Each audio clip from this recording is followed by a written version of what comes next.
12 जनवरी 1863 को कोलकाता में जन्मे नरेंद्र नाथ आगे चलकर स्वामी विवेकानंद के नाम से मशहूर हुए।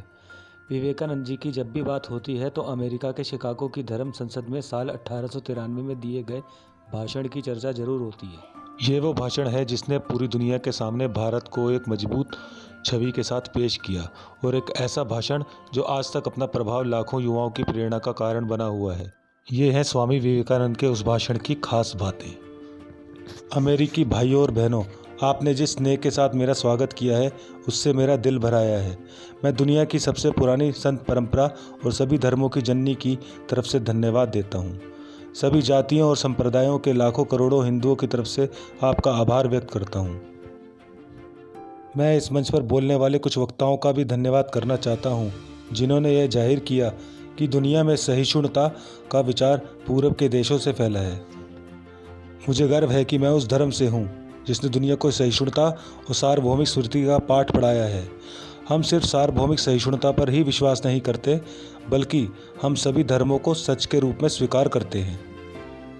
मुझे गर्व है कि मैं उस देश से हूँ जिसने सभी धर्मों और सभी देशों के सताए गए लोगों को अपने यहाँ शरण दी।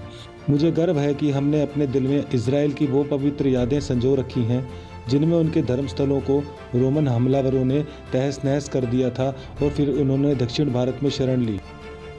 मुझे गर्व है कि मैं एक ऐसे धर्म से हूँ जिसने पारसी धर्म के लोगों को शरण दी और लगातार अब भी उनकी मदद कर रहा है। मैं इस मौके पर वह श्लोक सुनाना चाहता हूँ जो मैंने बचपन से याद किया और जिसे रोज़ करोड़ों लोग दोहराते हैं। जिस तरह अलग अलग जगहों से निकली नदियाँ अलग अलग रास्तों से होकर आखिरकार समुद्र में मिल जाती हैं, ठीक उसी तरह मनुष्य अपनी इच्छा से अलग अलग रास्ते चुनता है। ये रास्ते देखने में भले ही अलग अलग लगते हैं, लेकिन ये सब ईश्वर तक ही जाते हैं। मौजूदा सम्मेलन, जो कि आज तक की सबसे पवित्र सभाओं में से है, वह अपने आप में गीता में कहे गए इस उपदेश इसका प्रमाण है। जो भी मुझ तक आता है, चाहे कैसा भी हो, मैं उस तक पहुंचता हूं। लोग अलग अलग रास्ते चुनते हैं, परेशानियां झेलते, लेकिन आखिर में मुझ तक पहुंचते हैं। सांप्रदायिकता, कट्टरता और इसके भयानक वंशजों के धार्मिक हट ने लंबे समय से इस खूबसूरत धरती को जकड़ रखा है। उन्होंने इस धरती को हिंसा से भर दिया है और कितनी ही बार ये धरती खून से लाल हो चुकी है।